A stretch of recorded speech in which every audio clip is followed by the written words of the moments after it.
बहुत सारी चीज़ें उन्होंने मेरी नहीं लगाई, बहुत जगहों पे मैं प्रोमिनेंट नहीं हुई, बट हु केयर्स, मुझे कुछ से कोई फ़र्क नहीं पड़ता क्योंकि बेसिकली मैं वहाँ ट्रॉफी जीतने तो गई नहीं थी। एज आई टोल्ड एवरीवन कि मेरा ज़रा सिचुएशन अलग थी, मैं थोड़ा सा पीस ऑफ माइंड चाह रही थी तो मैं इसलिए वहाँ चली गई थी। पीस ऑफ माइंड तमाशे में कौन पीस ऑफ माइंड ये बताएं। उनके झगड़े देख के ना मैं अजीब हो जाती थी। मतलब मैं गई थी पीस ऑफ माइंड के लिए, और मैंने अपने बल्कि उसमें प्रोमो में मैंने कहा भी था तमाशा तो मेरे लिए ऐसा पीस ऑफ केक, लेकिन वो पीस ऑफ केक नहीं था, वो पूरा जंजाल बुरा था।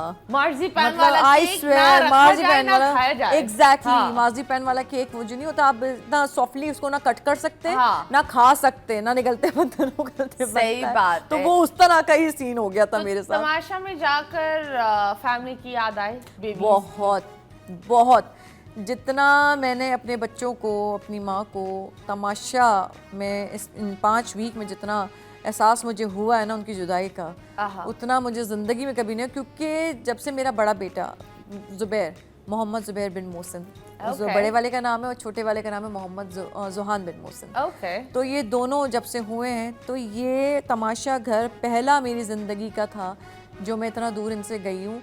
मैं 24 घंटे के लिए भी कभी बाहर नहीं रही हूँ इन 6 सालों में बड़े बेटे के साथ, और मेरे लिए बहुत बड़ी एक जर्नी थी, मतलब चैलेंजिंग भी था। मुझे लगता है सबसे बड़ा टास्क तो मेरे लिए था कि एक माँ के लिए इतने छोटे बच्चों को छोड़ के जाना, but hats off to my mother और माय ब्रदर, जिन्होंने मेरी गैर हाजिरी में मेरे बच्चों को, मेरे घर को देखा, मेरे बच्चों को स्पेशली, क्योंकि वो नानों से और वो अपने मामू से बहुत ज़्यादा अटैच हैं। दे कॉल देयर मामू डैडी।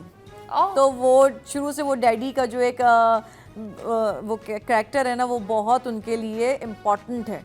मतलब अम्मा हो ना, क्योंकि अम्मा को वैसे ही 12-12, 14 घंटे शूट पे रहती हैं, तो उनको ये आदत है। तो वो डैडी और नानो हर वक्त उनको घर पे मिलते हैं, ऑफिस आवर्स के बाद डैडी घर पर होते हैं, और नानो तो वैसे ही 24 घंटे उनके साथ रहती हैं। हालांकि मेड्स भी हैं, मेरा ड्राइवर भी है, लेकिन वो लुक आफ्टर करने के लिए मामा हर वक्त सुपरवाइज करने के लिए रहती हैं, तो उनको आदत है, तो इतना नहीं पड़ा। लेकिन हाँ, एक टाइम के बाद वो ज़रा हिम्मत हार रहा था मेरा बड़ा वाला बेटा, और वहाँ कोई कांटेक्ट नहीं होता आपका फैमिली से किसी किस्म का। अच्छा, इस तरह का जो क्या कहेंगे सिचुएशन थी, ये मेरी ज़िंदगी में खुद पहली बार आई, क्योंकि मैं इतनी, जब मैं अमेरिका तक के साथ समुंदर पार आप गए, आप रहे 6 महीना मैं वहाँ रही, और जो है वहाँ क्यों? वो वैसे ही मैं गई थी जब जिन दिनों ना बिफोर बेबीज। बिफोर तो ये शादी के बाद में गई थी, लेकिन बेबीज से पहले गई थी, निकाह हो गया था मेरा, तो मैं उस वक्त गई थी। तो उस वक्त मैंने शोबिज से थोड़ा सा गैप लिया हुआ था। ना नॉट विद माय हस्बैंड, वो मैं अपनी खाला के पास गई थी वैसे कुछ टाइम स्पेंड करने के लिए, क्या है। तो मैं कोई 3-4 महीने वहाँ पे रही थी, एक्चुअली नॉट 6 महीने, 3-4 महीने गई थी। तो वहाँ पे भी मुझे इतना अजीब नहीं लगा, क्योंकि मोबाइल फोन्स आपके पास थे, आप जब चाहे वीडियो कॉल पे बात कर सकते हैं। ये बहुत ही अलग मेरी ज़िंदगी का एक सिचुएशन थी, जो मुझे लगता है बहुत मुश्किल था, बहुत टफ था, क्योंकि तो I am 37 years old. 37 years में मैं अपनी माँ से कभी बात किए बगैर नहीं रही, कभी एक लम्हे का गैप नहीं आया। हर बात, जैसे आप कहते हैं ना कि खाया पिया हर चीज़ बताना, शेयर करना, तो मैं अपनी माँ की वो आज तक वही वाली औलाद हूँ, और वहाँ मैं कुछ कर नहीं पा रही, तो मैं उससे भी फ्रस्ट्रेटेड होना शुरू हो गई। लेकिन फिर भी I did not fight with anyone, अल्हम्दुलिल्लाह। एक्चुअली आई कुडंट, मैं फाइटर स्टार का हूँ ही नहीं, मैं लफ्ज़ों से लड़ने वाला इंसान नहीं, मैं जरा मतलब चपेड़ा, मैं चपेड़ा वाला इंसान कि अगर मैं जीतूंगी नहीं तो मैं हारूंगी भी नहीं, मुझे लगता है गेम ड्रॉ हो जाएगा, लेकिन हार के नहीं आऊंगी। ओके, तो मुझे बताएं, of course before being a mom, a wife, who is सारा? मतलब बचपन से वो क्या बनना चाहती थी, बचपन में क्या दिमाग में था, इंडस्ट्री में कैसे आई? इंडस्ट्री में कैसे आई? इंडस्ट्री में मैं अपने एक दोस्त के थ्रू आई, उसने मुझे हेल्प आउट किया, क्योंकि वो ही वॉज अ मॉडल, और या क्या कहेंगे, मतलब वो उसका एक्चुअली मेरे दोस्त, मेरे भाई का दोस्त था, तो वो ऑलरेडी इस फील्ड में था, मॉडलिंग लाइन में था। तो घर पे आना जाना था, तो उसको था कि भाई अच्छी फिजिक वाइज, शक्ल वाइज, हर हिसाब से she is pretty, she is good, तो इसको तो एक्ट्रेस होना चाहिए। और फिर एक्चुअली एक्ट्रेस बनने का शौक मेरी अम्मा को था, मामा को था, बट नाना ने उस टाइम पे उनको सपोर्ट नहीं किया, उनको बनने नहीं दिया। वो तो हर वक्त, मेरे नाना को तो हर वक्त टेंशन रहती थी, डरे रहते थे कि नहीं बच्चियाँ शोबिज़ में ना जाएं, ये ना करें, वो बड़ा एक डर खौफ सा रहता था उस ज़माने का। तो वो उन्होंने जो है अम्मा को नहीं बनने दिया, तो वो अम्मा ने वो ख्वाहिश फिर अपनी बेटी पे पूरी की।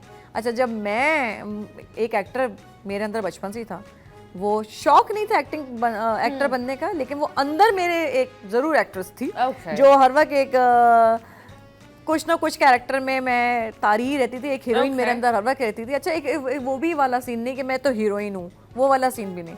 मतलब मैं कोई भी कैरेक्टर अपने पे तारी करके, स्पेशली डांस में I am very good in dance, I am a very good dancer. तो वो एक्सप्रेशंस कैरी करना, वो ये करना, वो हर तरह से लेके चलना, तो वो ये चीज़ मेरे अंदर थी, एक लचक थी, एक इस तरह का था।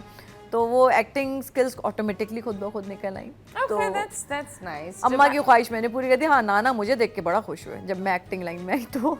और उनकी इतनी ख्वाहिश थी कि वो, अच्छा, उनकी खूबसूरती मेरे नाना की शुरू भी मुझ पे होती थी, ख़त्म भी मुझ पे होती थी। वो कहते हैं दुनिया का सबसे खूबसूरत बच्चा यही है, $1 मिलियन बेबी वाला।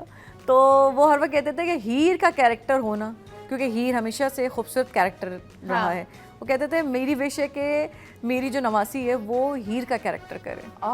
And I did it, but वो उस वक्त उनकी डेथ हो गई थी। उनके जाने के बाद मुझे हीर का कैरेक्टर फैसल कुरैशी के साथ ही मिला था। वो किस दिन मेरा ब्याह होवेगा में एक कैरेक्टर था उसमें, तो वो उसमें हीर में बनी, वो रांझा बना था, मैं हीर बनी थी। उनके ख्वाबों में आता है इस तरह से वो बनता है फ्लैशबैक। तो वो फाइनली मैं बनी तो, लेकिन वो नहीं देख सके मुझे इस बात का हमेशा वो रहेगा। चले, कोई बात नहीं। वो लोग बोलते हैं ना दैट हमें लगता है कि वो कुछ लोग हमारे साथ नहीं होते, लेकिन वो हमेशा साथ होते हैं, हमेशा साथ। सो यस, अभी हम मजीद बातें करेंगे, लेकिन लेंगे एक छोटे से ब्रेक के बाद वापस आएंगे। Stay tuned.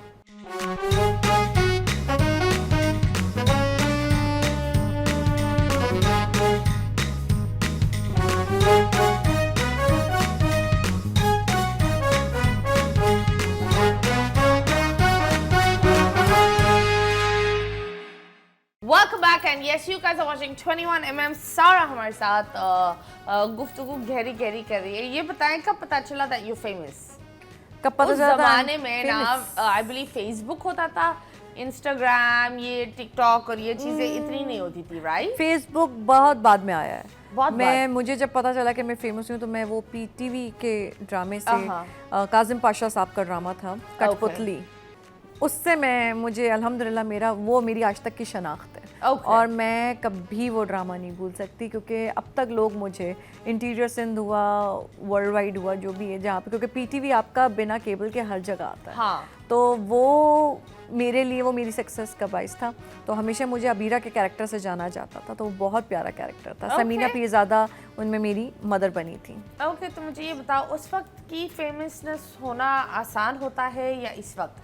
इस वक्त तो हर बंदा फेमस हो रहा है, कभी कभी बहुत अजीब रीज़न से भी, लेकिन हो रहा है। आई थिंक फेमस होना हर दौर में ही चाहे तो मुश्किल भी है और समझे तो आसान भी है।